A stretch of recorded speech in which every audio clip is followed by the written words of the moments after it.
Alright, hello everybody and welcome to another video. Now, imagine that you're a landscape photographer and you enjoy your photography, and let's say you're quite good at it. People enjoy your images.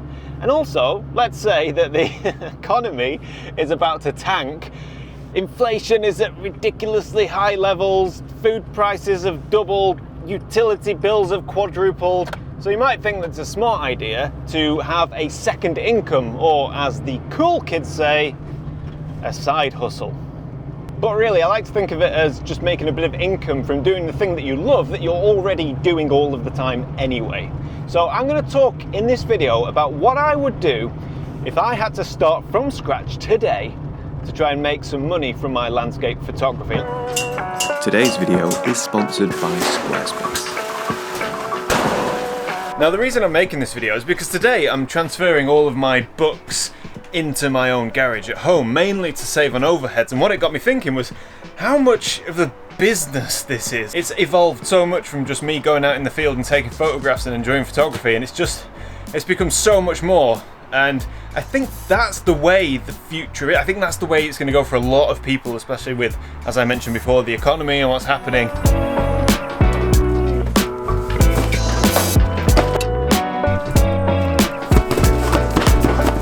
A lot of hard work getting all of the books, and there are so many pallets and pallets of books. Each box weighs 15 kilos, so you can imagine how heavy a pallet is, easy up to 300-400 kilos. It's a far cry from the landscape photography career that is publicly visible, I suppose. What what most people expect when you say you're a professional landscape photographer.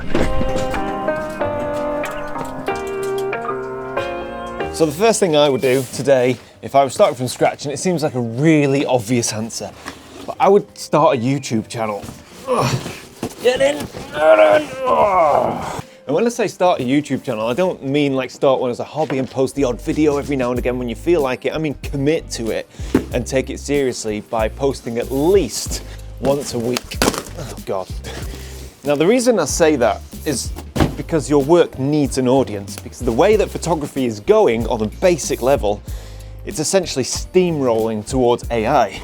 And the problem with AI is it's so easy. You can go online, you can type in a few keywords and you can generate any image, a great image, a photorealistic image, which is essentially going to kill a huge portion of the photography industry, the photographic industry, and obviously many other industries that, well, we certainly can't go into in this video. Now what this means is that in a couple of years, your images and AI images, they'll be indistinguishable from one another, but the scary thing is, the AI images will be better. So then you might think, well, what's the point in photography? Or at least what's the point in sharing your photography? Because if you've got two images and one's far better than the other, which is obviously created by AI, then why would anybody care about your work? And actually, I think it's quite a simple answer.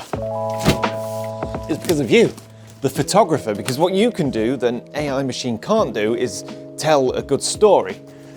Now, obviously AI can create stories, but they're not real. And I think soon, much like what happened with Instagram 5, 6, 7, 8 years ago, when you got these onslaught of images that weren't real and they were overly Photoshop fake skies, all that kind of stuff, people start to crave real, tangible work, like stuff that basically where they don't feel like they're being lied to. And actually, I think that might be why there's been a massive resurgence in film. I really don't know.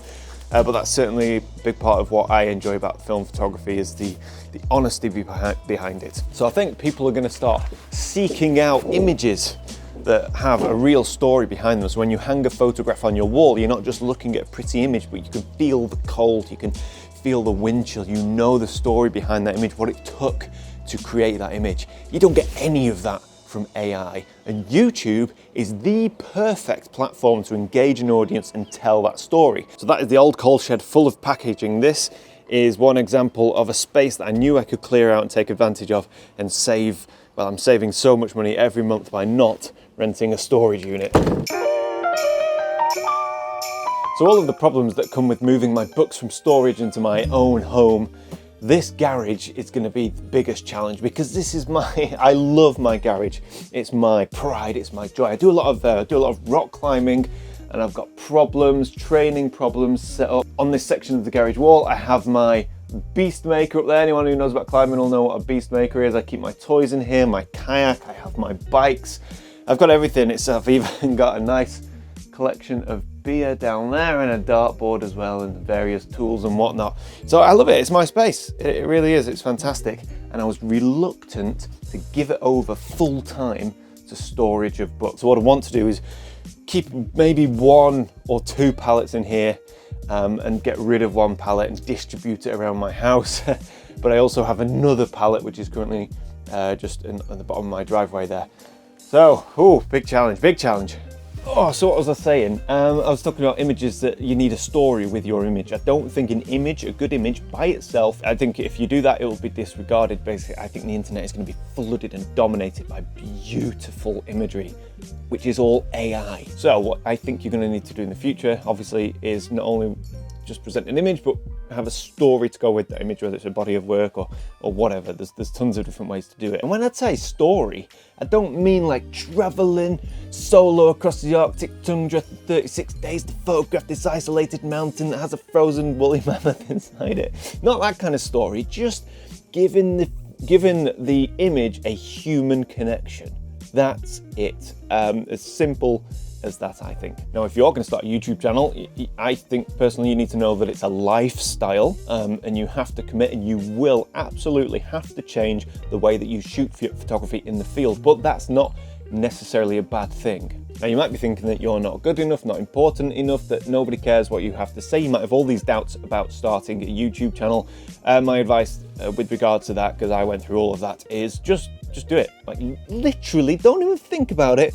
Just go and make a video, film it on your phone. You never have to use it, you never have to show anyone. Just get out there, start getting used to talking to a camera and just see how it feels. You'll realize very quickly that all you're doing is sharing your experiences. You're not telling anyone what to do or what the best way of doing it, just simply share what you have to say. Now, you might not want to go out and start filming YouTube videos, and you might not be ready, you might be busy, you might have a full-time job or a new kid or something like that. Now, that's fair enough, but what I definitely would recommend to everyone, even if you have zero plans to do any kind of YouTube social media stuff, is when you're at a photo shoot, you're taking a beautiful image, just take 30 seconds, pull out your phone and just record a piece to camera, a diary, a 30-second diary about what you're shooting. You never have to use it, you never have to show anyone it, but that will get you in the frame of mind of storytelling, explaining and articulating your experience and your thought process, and then just keep it on your phone. And then in a year's time, you might realize, you might think, oh my God, I've got all of this additional content that I filmed in the field. You might film a video diary on your phone of one of your images that then happens to go on and win some kind of award. And if you've got that extra content behind the scenes, then that's a valuable thing. So I would definitely consider that. So once I've made the decision to commit to a YouTube channel, I've got the first few videos out of the way, they're rubbish, but so what, you're getting used to making films in the field. The thing I would concentrate on the most, and the thing I regret not focusing more on, because I started this about 10 years ago, I regret not paying more attention to titles and thumbnails. Have you ever heard about the saying, tenors for fivers? You could be selling £10 notes or $10 bills or €10 notes for £5. But if no one knows about it, then you're not going to sell any. Well, the same thing applies to titles and thumbnails. You could have the best video in the world with amazing images, amazing. Sorry, I can't drag these boxes with the camera on because there's a risk it could smash. But yes, if you could have the best video in the world, but if nobody clicks on the title or thumbnail, no one's going to see that video. And that's the thing I struggle with the most, and the thing I regret not getting to grips with earlier on, whilst at the same time, obviously avoiding clickbait, because that doesn't do anyone any favors. So once I've got going and I was making videos, I had half decent titles and thumbnails, I wouldn't worry about making money or becoming well known. I would focus entirely on consistency, the long game, and laying the foundations for what will be a solid future, almost certainly. That's one of 36 boxes off that pallet that are coming up here. This is office 2. This is where I store a lot of my gear. I do all of my packing and shipping my books, but I can only carry one box at a time. Each box 15 kilos. So that's 36 trips up and down the stairs. So I'm starting to think that saving 500 quid a month on overheads might not actually be that worth it. No, it is. It is just a day's hard graft. That's it. One day hard graft, done. Oh, so that is just box number 2, and I'm going to take a break already, but we'll talk about your YouTube channel. So it's up and running, you're making great videos, and your photography now has taken on this entire new dimension. How do you go about making an income from that? Well, the obvious one is ad revenue. That's when you see adverts at the start, they end, and sometimes in the middle of your videos. I don't necessarily like ads on my channel, but adverts on your channel, they are necessary if your channel is to grow. It's an absolutely undisputed fact that if you switch off ads on your videos, YouTube doesn't distribute your videos, so nobody gets to see them. So it's sort of like a necessary evil. Another way of generating revenue is sponsorships. Now, this is a tricky one. A lot of people don't really like sponsorships in videos. I personally don't mind it, and I think if I was starting from scratch today, I would still opt for sponsorship over some sort of donation framework like Patreon, for example. So Patreon/donations is another avenue to explore when it comes to making income from your photography and your creative YouTube channel. But for me, I struggle with this. I've toyed with it for many, many years. I even went as far as creating a Patreon account and a page, but I never pulled the trigger and I never launched it because for me, I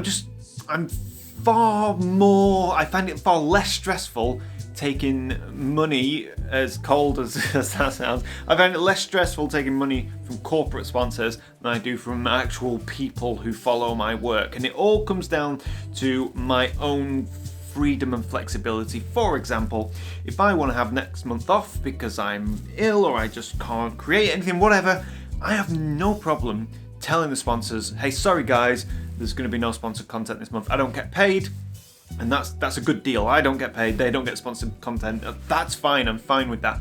But with a donation platform, I would feel so much pressure to constantly give and give and give that I think ultimately it would drive me into the ground. That's what concerns me about a donation/Patreon model. Whereas corporate sponsors, in the nicest way possible, couldn't care less.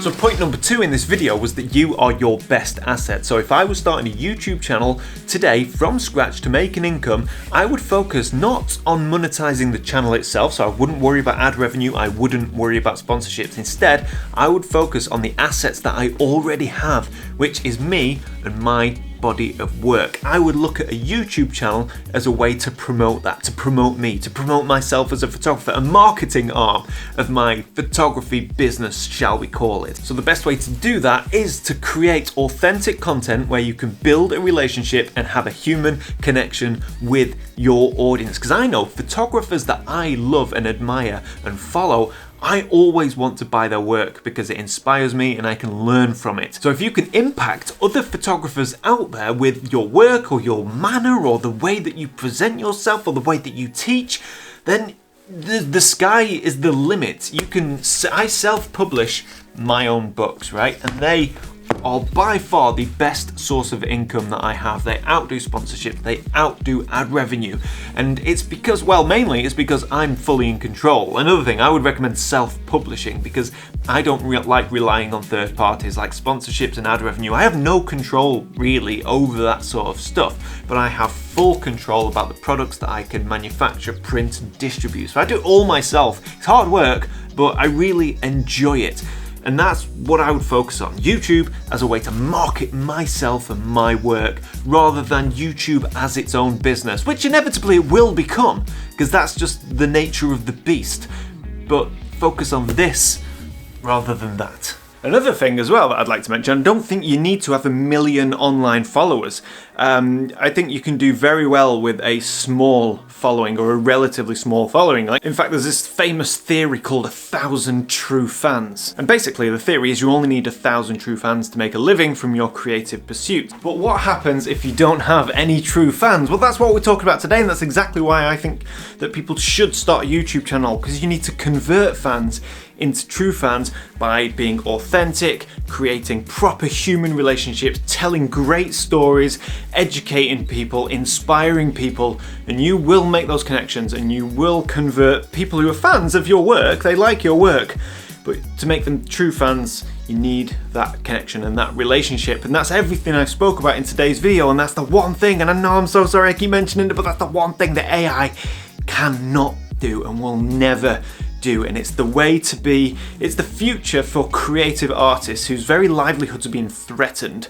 Well, the way around that is to deliver the things that the bots can't. Now, I am certainly no expert when it comes to giving YouTube advice. My channel is average at best, so what I'll do is I'll link to some I'll put some resources here on the side of the screen, I'll link to them below. They will give you a far better insight in how to actually physically create technically, shall we say, create a YouTube channel. Oh, so I've still got 30 boxes here in the kitchen and I need to get these all upstairs. I also want to figure out how best to reduce my pallets in my garage so I can get that space back, which I really want. So I just want to say a big thank you to today's sponsor, which is Squarespace. And actually, I probably should have mentioned this at the beginning of the video. If you do want to start making money from your photography and you're looking at getting extra income from that, the first thing you probably should have before anything else is your own website. So using Squarespace, you'll have a very easy time because it's a drag and drop system where you can create beautifully professional looking websites, but you don't need any web coding experience. You don't need any experience whatsoever. You can just do it all yourself. Go on YouTube, again fitting for this video, go on YouTube, look at tutorials, and within a day you can have a play around and build a beautiful looking website to showcase your work, your services. You can register your own domain. There's so much you can do on there. So if you fancy giving that a go and building your own website, go to squarespace.com/Heaton and you'll get a free trial. Then if you like that free trial, and only if you like it, mind you, use the offer code Heaton, there we go, for 10% off your first purchase. Cheers guys, bye bye.